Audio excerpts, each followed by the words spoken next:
અમારે અલ્પાબેન મિત્રા છે, એ અમારા સિટી છે, એને મેં 3 મહિનામાં કેટલી વાર ફરિયાદ કરી. આજી ડેમ છે, પીવાલાયક પાણી છે, એમાં કપડા લોકો ધોવે છે, ગાડીઓ લોકો ધોવે છે, એનો તાત્કાલિક રસ્તા બંધ કરીને એનો કઈક નિર્ણય કર્યો, સિક્યુરિટી રાખી લ્યો તો તમે કઈ કરતા જ નથી, એમ ન હાલે. એટલે હું એને 2 શબ્દો કહેતો હતો, તમે સાંભળી ગયા, તમે જવાબ નહીં, હું તમને મારો જવાબ છે.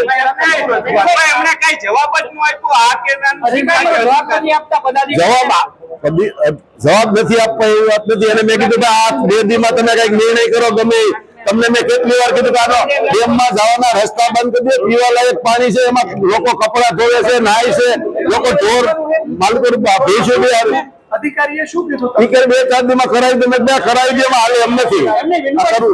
અધિકારીઓ છે, પદાધિકારીઓનું માનતા નથી, શું કહેશો તમે? પદ અધિકારી મેં કોઈને કીધું જ નથી. મેં મારા પર્સનલ 2-3 વાર એને એ તો પેજ નો કર્યો ને, 3 મહિના મેં 5 વાર કીધું, પેજ નો કર્યો ને, એને કોઈ ના પડી ને નથી કર્યો, પેજ નો કર્યું ને. આજી ડેમ લોકોને પીવા લાયક પાણી આવે છે, આ પ્રશ્ન અહીં છે, એટલે મારી રજૂઆત હતી, તેને કરવું પડે ને.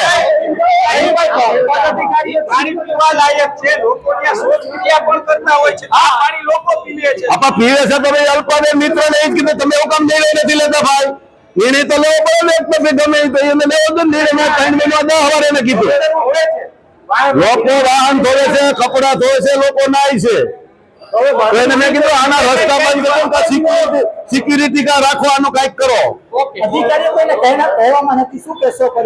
એને ખબર હોય ને, એને ખબર પડે ને કે આ કરવું પડે, આ પ્રજાનો પ્રશ્ન છે. આજી ડેમ લોકોને પીવાલાયક પાણી છે તો આપણે કરવું પડે.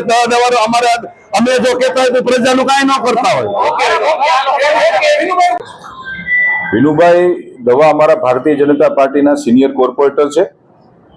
એની રજૂઆતને ધ્યાનમાં લઈ મારા ધ્યાનમાં પણ આવ્યું છે. અધિકારીઓને વારંવાર કહે છે એ સંબંધિત અધિકારીને આજ બપોર પછી હું બોલાવવાનો છું અને વિનુભાઈ દવાની સાથે બેસાડીને એના લોક ઉપયોગી જે કોઈ પણ પ્રશ્નો હશે એ તમામ પ્રશ્નોનું નિરાકરણની હું આપના દ્વારા ખાતરી પણ આપું છું.